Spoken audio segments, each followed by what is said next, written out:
Patna civil court से ये बड़ी राहत खान सर को तो वहीं बॉडीगार्ड को भी अब जमानत मिल गई है। वहीं बांकीपुर विधानसभा उपचुनाव के नामांकन का आज अंतिम दिन है। जनसुराज के प्रत्याशी प्रशांत किशोर नामांकन पत्र करेंगे दाखिल। बीजेपी के प्रत्याशी नीरज कुमार सिन्हा भी नामांकन पत्र दाखिल करेंगे। दोनों नेताओं की चुनावी सभाएं और जनसंपर्क अभियान भी होंगे। जहां एक और बीजेपी के प्रत्याशी नीरज कुमार सिन्हा भी नामांकन पत्र करेंगे दाखिल। तो बांकीपुर विधानसभा उपचुनाव के नामांकन का आज अंतिम दिन और जनसुराज के प्रत्याशी प्रशांत किशोर नामांकन पत्र करेंगे दाखिल। तो वहीं बीजेपी के प्रत्याशी नीरज कुमार सिन्हा भी नामांकन पत्र दाखिल करेंगे। दोनों नेताओं की चुनावी सभाएं और जनसंपर्क अभियान भी होंगे। तो वहीं बांकीपुर विधानसभा उपचुनाव के नामांकन का आज अंतिम दिन और हमारे साथ हमारे सहयोगी आदित्य हमारे साथ बने हुए। आदित्य, एक और देखिए, जहाँ जनसुराज के प्रत्याशी प्रशांत किशोर हो या बीजेपी के प्रत्याशी, आज नामांकन का क्योंकि आखिरी दिन और इसीलिए कहा जा रहा है कि आज दोनों नामांकन पत्र दाखिल करेंगे। उसके साथ ही चुनावी सरगर्मी बढ़ती हुई नजर आएगी।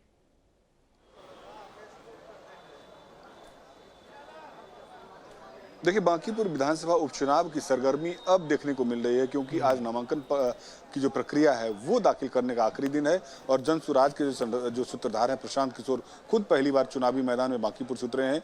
वो नॉमिनेशन करने के लिए कुछ देर में यहाँ पहुँचने वाले हैं। मैं अभी आपको पटना समाहरणालय का नज़ारा दिखा देता हूँ कि देखिए, ये समाहरणालय में अभी से ही जो समर्थक हैं, चाहे वो जनसुराज के हों या बीजेपी के हैं, वो यहाँ पहुँचने लगे हैं। और कुछ देर के बाद जो प्रशांत किशोर पदयात्रा करते हुए यहाँ आ रहे हैं, स्काउट एंड गाइड मैदान में उन्होंने एक छोटा सा कार्यक्रम रखा था, कार्यकर्ताओं को संबोधित किया और वहाँ से वो पैदल यहाँ पहुँच रहे हैं। और उसके पीछे कुछ दूर के बीजेपी कार्यालय से जो बीजेपी के जो प्रत्याशी हैं नीरज कुमार सिन्हा, उनका भी काफिला निकल चुका है। तो करीब एक सवा घंटे के अंदर में दोनों जो कैंडिडेट हैं, जो हाई प्रोफाइल कैंडिडेट हैं, जनसुराज से ये प्रशांत किशोर और बीजेपी से नीरज कुमार सिन्हा, जो अभिषेक बंटी के बाद जिनको टिकट दिया गया है, वो आज यहाँ पर नामांकन पत्र दाखिल करेंगे। तो आज नामांकन प्रक्रिया आखिरी दिन है और यही कारण है कि पूरा जो समाहरणालय परिसर है उसमें जो कार्यकर्ता हैं, चाहे वो जनसुराज का कार्यकर्ता हों, बीजेपी के कार्यकर्ता हों, तेज प्रताप यादव का जो जनशक्ति जनता दल है उनके भी कैंडिडेट हैं, उनका भी आज नामांकन है। तो कुल मिलाकर के आज स्थिति स्पष्ट हो जाएगी कि कितने प्रत्याशी मैदान में आए हैं। हालांकि नाम वापसी का भी 2 दिन समय है नाम वापसी करने का, लेकिन मुख्य मुकाबला जो कहा जा रहा है वो बीजेपी, जनसुराज और आरजेडी, ये 3 जो कैंडिडेट हैं इसी के बीच में है। बीजेपी का पल्ला हमेशा से भारी रहा है क्योंकि 1995 से बांकीपुर विधानसभा का जो उपचुनाव जो जब भी चुनाव हुआ है वहां पर बीजेपी के प्रत्याशी की जीत हुई है, चाहे वो नवीन किशोर प्रसाद सिन्हा हो या 6 बार नितिन नवीन यहाँ से विधायक रह चुके हैं। बीजेपी का सबसे मजबूत गढ़ यह जो विधानसभा क्षेत्र माना जाता है। हालांकि इस बार प्रशांत किशोर के मैदान में आने के बाद कुछ दिलचस्पी बढ़ी है और जिस तरीके से वो जनसंपर्क अभियान चला रहे हैं, लोगों के बीच में जाकर के बांकीपुर की समस्या गिना रहे हैं और एक तरह से कहा जा सकता है कि वो सीधी लड़ाई देने के मूड में है।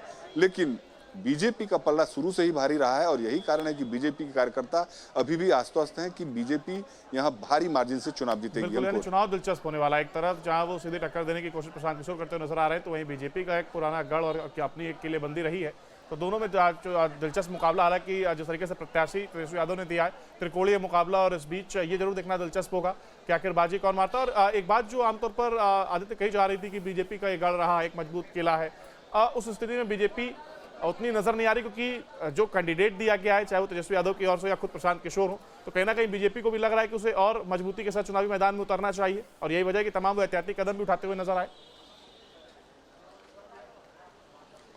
देखिए, बीजेपी के लिए ये सीट इसीलिए महत्वपूर्ण है क्योंकि नितिन नवीन के इस्तीफे के बाद यहाँ पर उपचुनाव हो रहा है। बीजेपी के राष्ट्रीय अध्यक्ष नितिन नवीन बन चुके हैं और 6 बार के यहाँ के विधायक हैं। उससे पहले 2 बार उनके पिताजी नवीन किशोर प्रसाद सिन्हा यहाँ से विधायक रह चुके हैं। तो बीजेपी का सबसे जो मजबूत गढ़ है वो पटना में ये माना जाता है क्योंकि 2025 के विधानसभा चुनाव में भी 60,000 के आसपास के मार्जिन से नितिन नवीन यहाँ से चुनाव जीते थे। हालांकि जो परिस्थिति उपचुनाव में बनी है उसमें प्रशांत किशोर एक फैक्टर बन के जरूर उभर रहे हैं। लोगों की गोलबंदी कुछ इलाके में उनके प्रति होती दिख रही है जहां पर डेवलपमेंट के काम उतने नहीं हुए हैं, लेकिन जितना 4 लाख करीब वोटर हैं बांकीपुर विधानसभा में, वहां पर बीजेपी का जो जातीय समीकरण देखिए या ट्रैक रिकॉर्ड देखिए, उसके हिसाब से देखा जाए तो बीजेपी यहाँ अभी भी मजबूत स्थिति में है। यही कारण है कि दिलचस्प रहने वाला है। फिलहाल बहुत शुक्रिया आपका हमारे साथ जुड़ने के लिए और तमाम जानकारी को साझा करने के लिए। आपके मोबाइल पर तुरंत आएगी ब्रेकिंग न्यूज। स्क्रीन पर सबसे पहले दिखेगी बड़ी खबर, देश दुनिया की हर खबर एक जगह। अब आपके मोबाइल पर तुरंत फटाफट इंस्टॉल कीजिए न्यूज नेशन ऐप और रखिए खुद को अपडेट।